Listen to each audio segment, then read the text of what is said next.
kulegula abakulembeze b'ekibiina kya FDC okuva mu bitundu by'eggwanga ebyenjawulo beetabye mu Ttabamiruka w'ekibiina omulundi ogw'15 n'ekigendererwa ekyokwekuba mu ttooki nga bannakibiina n'okwongera okubaganya ebirowoozo ku ngeri ebyobufuzi gye bitambuzibwa mu Uganda okutwaliza awamu. Ttabamiruka ono yatandise olunaku lw'eggulo nga yaguddwawo yaliko Pulezidenti wa FDC Dr. Kizza Besigye era olwaleero lwaggaddwawo mu butongole.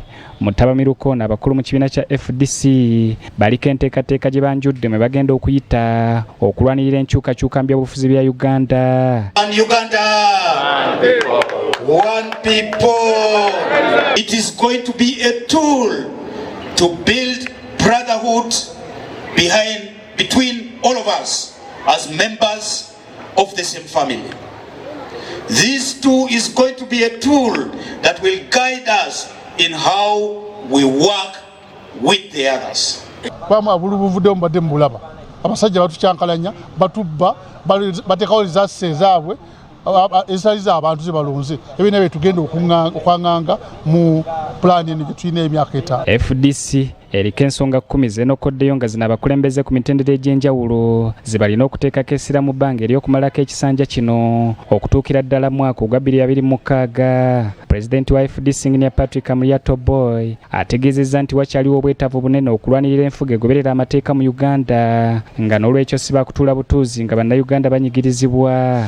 If this strategic direction or objective is followed meticulously, issues of accountability or lack of accountability will be history or no more in this party. Mushimaye bulungi nti biri mu Uganda olwaleero okulonda okuli mu Uganda sikulonda mubanga abagenze mu military operation kati tulina okweteekateeka abaloozi baffe tubateesiteese tutya okulaba nti baŋŋanga abo bonna abagezaako okukyankalanya akalulu.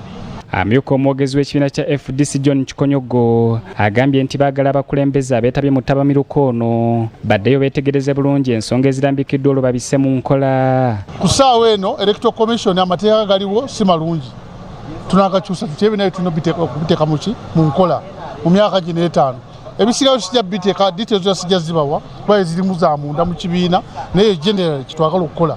Mu mbeera eno bano baagala n'abakulembeze okutandika okulaga ensaasanya y'ensimbi ezikozesebwa okuva mu kibiina ng'engeri y'okulaga obwerufu.